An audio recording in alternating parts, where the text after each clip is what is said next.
DJ, good morning. How are you, man? Good morning. I'm doing well.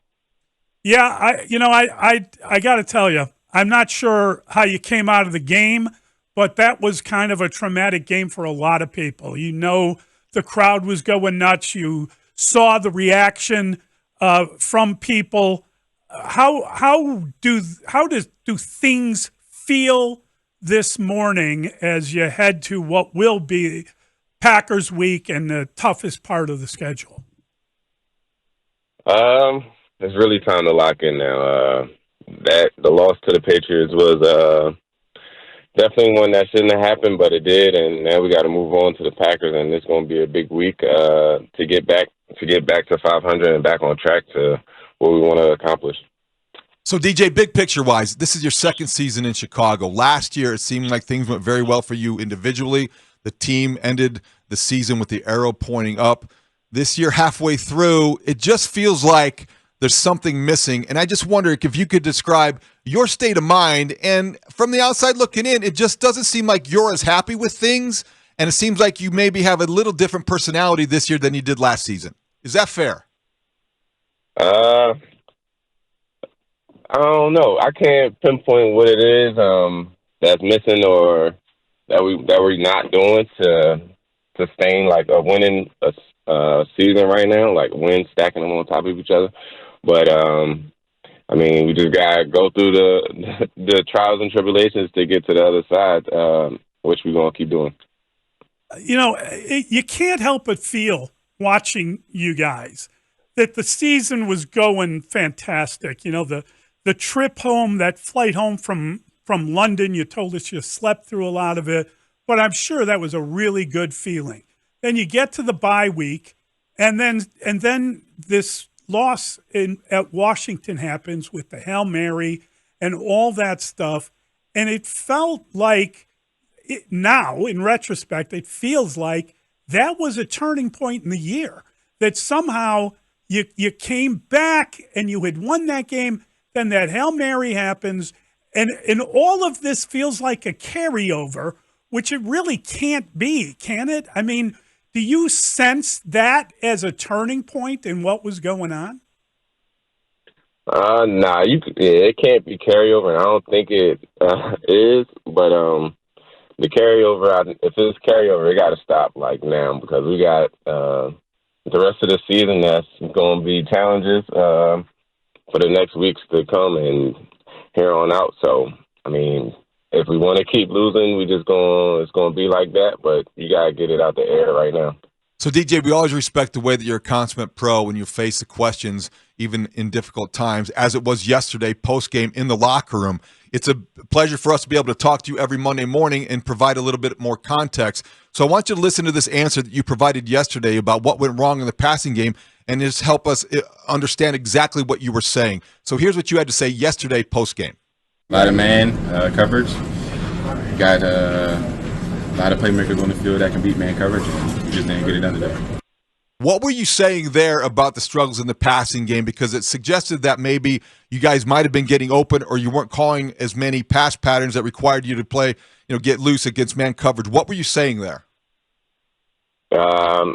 Obviously, we didn't win the game, so it came down to us. Like I said, it was a lot of one-on-ones, and either we didn't get the ball or we just, I don't know, it just wasn't clicking that to be able to just get the ball or just be able to have a chance. So it's like it was a one-on-one game. We knew that going in. We had a lot of one-on-one matchups across the board. I think we did a good job of all winning on our different plays that was called. So, I mean, we got to just find a way to be playmakers again. It sounds like that's on the quarterback to get you the ball if you are winning those one-on-one battles. Is that kind of what you're saying here? No, he got a whole lot of stuff to worry about with blitzes and stuff like that. So, I mean, he can see it. If it gets there, it gets there. If it doesn't, it doesn't. Like, you can't just pinpoint it on him because he got to rely on the line, and then he got to really rely on us being open. I got to tell you, it feels like the two of you have had a fun relationship, right? you've teased him with the bossy thing, and he was in the room when you did that, and you guys went back and forth, and it's like a fun relationship. But I just wonder, how long does it take? You unfortunately had to play with a lot of different quarterbacks in your career. How long does it take to develop that rapport, that understanding? Do you feel like you're at a point where he either knows or should know exactly where you're going to be, and you just need the ball more, or is there something not connecting that is impacting the game? I'm not sure. I know we had talks about it, and we'll probably talk about it again today. And I mean, only thing you could go from not being connected to just getting step by step better and better every day. So that starts with like practice and even off the field. So watching film and stuff. So I mean, it's going to turn around. When? I don't know, but it's going to turn around. This segment with DJ Moore is sponsored by Plumbers 911. Plumbing emergency, call the plumbing professionals, available 24/7 at 1-833-PLUM-911. So, DJ, you know how it works in the NFL. When you struggle to the extent the Bears offense has struggled, something needs to change or people will be clamoring for it. Do you expect the Bears to change play callers and Shane Waldron to relinquish those duties? And if you were asked if you were in favor of that, how would you answer? I'd be like, that's up to y'all to figure out. I'm just here to just make plays for the Chicago Bears. You know, it sounds like a solution. I don't know if you heard any of the post game, but when Eberflus was there, he was asked at one point if, basically he would threaten his career as the head coach rather than change play callers. And he said that everything was on the table. And then he was asked more specifically, and he said everything's on the table. Has that ever happened in your career? Have you ever been part of a team that had to change play callers during the season? And I wonder if that worked out. I want to say, yeah. I think it was 2020. I think when our OC got released in Carolina, I think, yeah, and that happened. Did you get better? Did it get worse? I don't really remember it. I just remember him getting let go. Do you think from the outside that we make too much of the play calling and the what the role of the offensive coordinator? How do you view this? Because I do think it's interesting. There seems to be like an outside perspective, and then we talk to you, we get a different perspective. Do you think that play calling is something that would worthy of being addressed this week?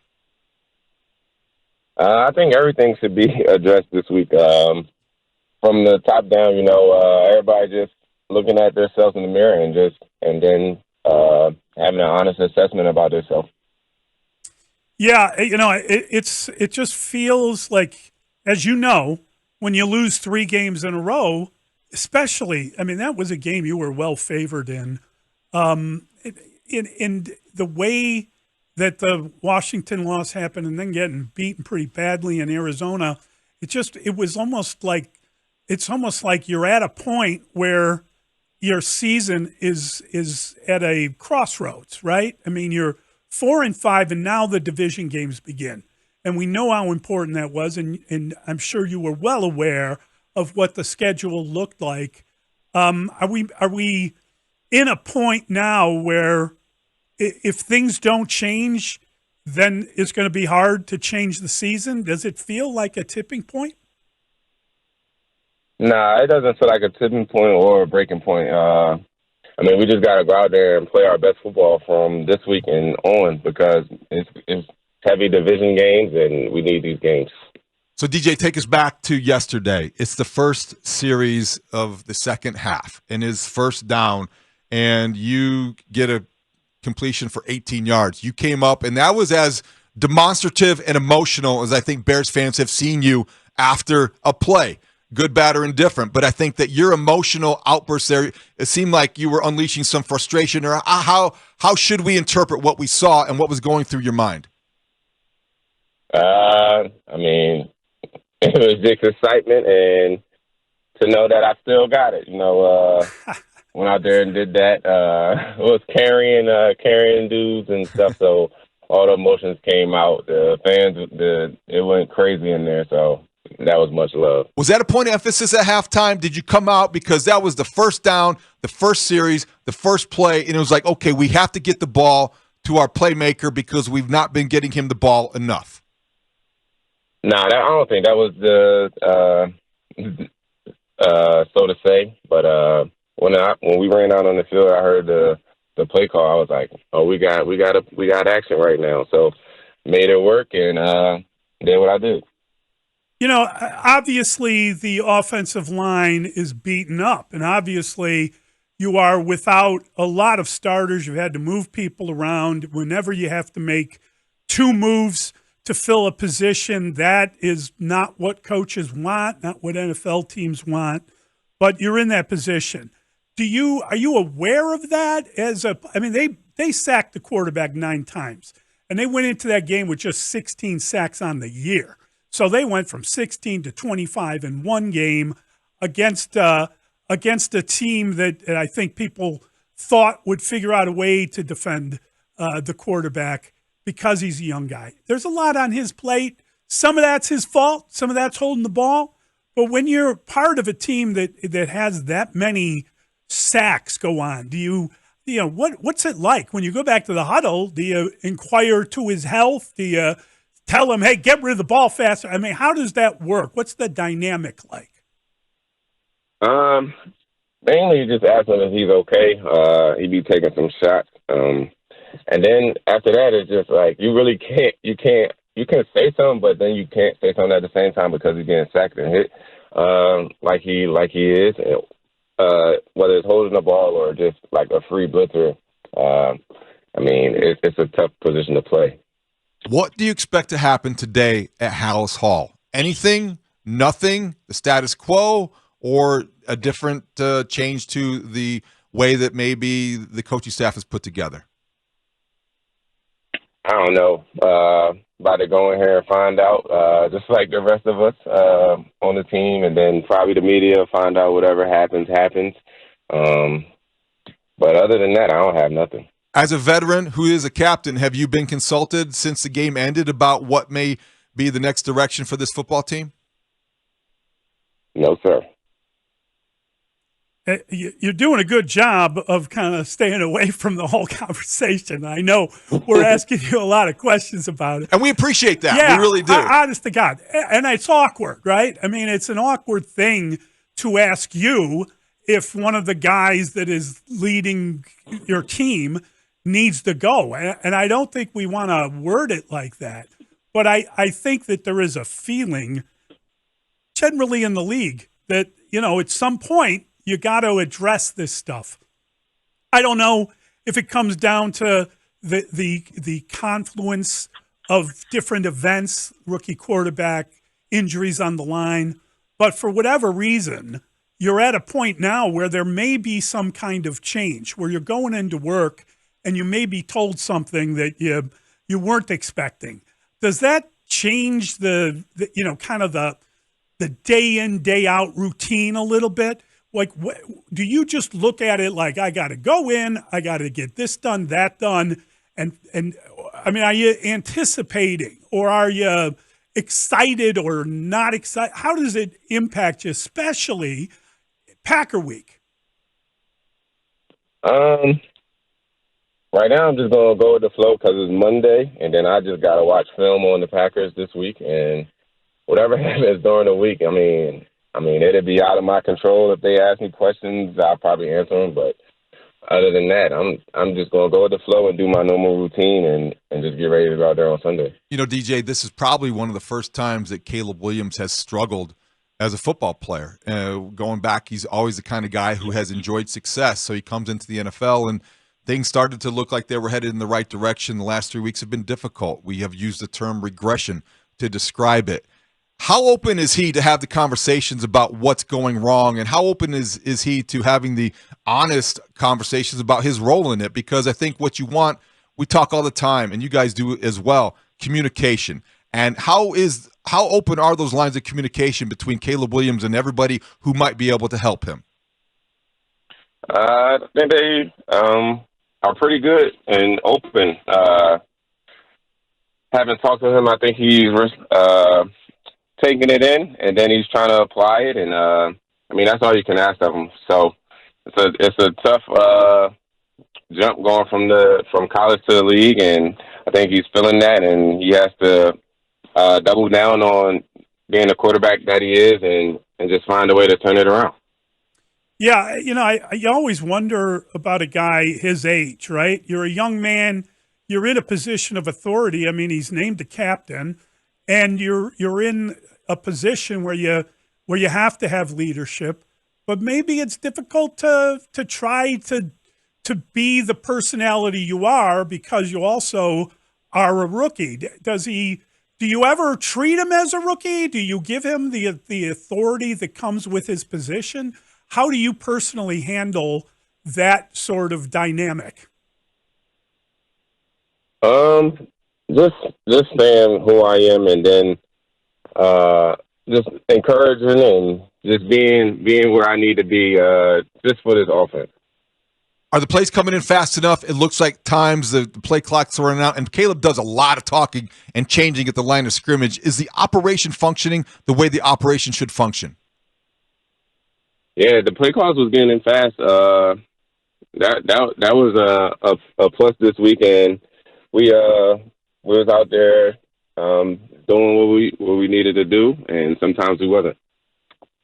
So we look at the division. We know the division is it's as good as any division in football. It might be the best division in football. When you have watched the league from afar, have you kept your eye on what Detroit's doing, what Minnesota's doing, what Green Bay is doing? And, we talk about Packer Week as a big deal. I'm sure you've been presented with all that stuff.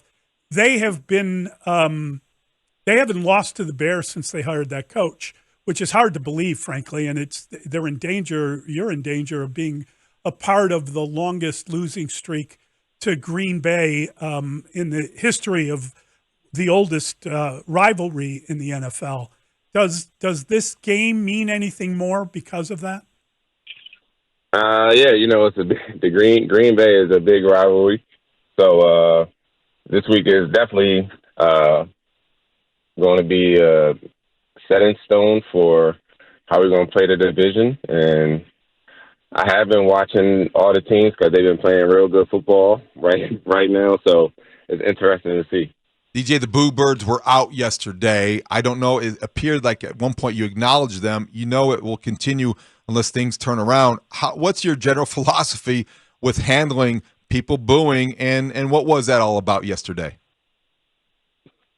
Yeah, I don't know. We was getting booed in the first quarter, so I couldn't even tell you. Like, the game just started, and we was already getting booed. It was eye-opening. But then you got some fans that's just cheering on certain players and talking to certain players, and you got other fans going at certain players and talking trash to them. Like, I thought it was all one fan base and one team. But I mean, I get it. They got a lot invested just as we do.